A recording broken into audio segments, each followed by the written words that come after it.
बेटी का दर्द। पापा, अपनी दूसरी बेटी की शादी बड़े घर में मत करना। पापा देखो ना, माँ ने फिर मुझे मेरा मनपसंद सूट नहीं दिलवाया। बाजार से आते ही मानसी ने मचलते हुए पापा से शिकायत की। ओह सरला, तुम भी ना दिला देती बच्ची को उसका मनपसंद सूट। गुप्ता जी ने अपनी पत्नी से कहा। सरला जी ने कहा, अच्छा जी, कैसे दिला देती? एक ही तो बेटी है ना, नहीं है आपकी। अगर इसे दिलाती तो दूसरी का मुंह फूल जाता, और फिर महीने का बजट उसका क्या? अरे मेरी लाडो बिटिया, तू चिंता मत कर। तुझे ऐसे बड़े घर में ब्याहूंगा कि वहाँ तुझे किसी चीज की कोई कमी नहीं होगी। राज करेगी मेरी बिटिया रानी।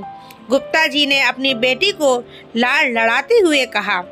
किसी बड़े घर में ब्याहने का सपना लेकर ही मानसी बड़ी हुई थी। सुंदर और सुगढ़ तो वो थी ही, अच्छे अच्छे घर से उसके लिए रिश्ते आने लगे। एक दिन जब पास के शहर से अच्छे बड़े घर से रिश्ता आया तो गुप्ता जी को लगा कि उनकी तलाश पूरी हो गई है। लड़के वालों की बस यही डिमांड थी कि बारात की खातिरदारी अच्छे ढंग से की जाए। इतना अच्छा रिश्ता देखकर गुप्ता जी ने उनकी मांग शहर से स्वीकार कर ली। अपनी हैसियत से बढ़कर गुप्ता जी ने बेटी की शादी में खर्च किया ताकि लड़के वालों को कोई कमी महसूस न हो। शादी बड़े धूमधाम से हुई। एक से बढ़कर एक साड़ियाँ, लहंगा, जेवर लड़के वालों ने चढ़ाए। मानसी तो अपने भाग्य पर इतरा रही थी। सभी बहुत खुश थे। मानसी शादी करके अपने ससुराल चली गई। इतना आलीशान बंगला, गाड़ियाँ, सब कुछ तो था वहाँ। ससुराल में कदम रखते ही ननद ने द्वार छिकाई का नेंग मांगा। मानसी ने अपने पर्स से 1100 का लिफाफा निकाल कर दे दिया।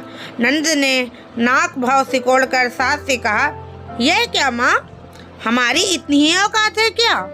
सास ने कहा, अरे बेटा, यह अभी नई है ना, इसे क्या पता हमारे घर में बहन बेटियों को क्या नेंग देते हैं। तू आ, मैं अपने लाडो को सोने के झुमके दूंगी। सुबह मानसी नहा धोकर अपने मायके से लाई हुई सुंदर साड़ी पहनकर तैयार हो गई।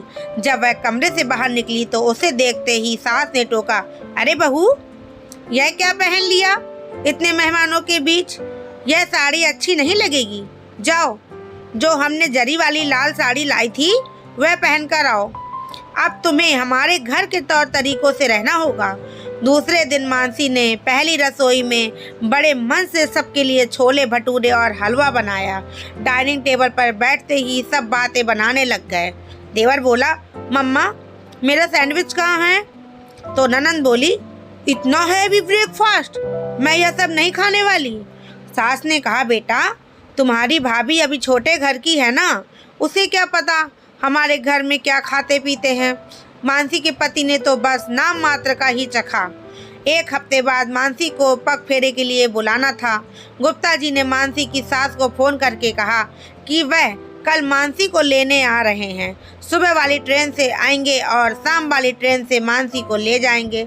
यह सुनकर मानसी की सास ने गुप्ता जी से कह दिया कि समधी जी, आप तकलीफ न करना, हम मानसी को अपनी गाड़ी से भिजवा देंगे।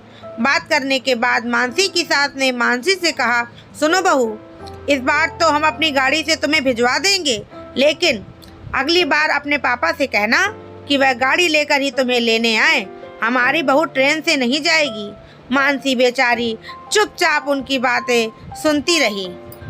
अगले दिन मानसी गहनों से लदी हुई अपने मायके पहुंच गई।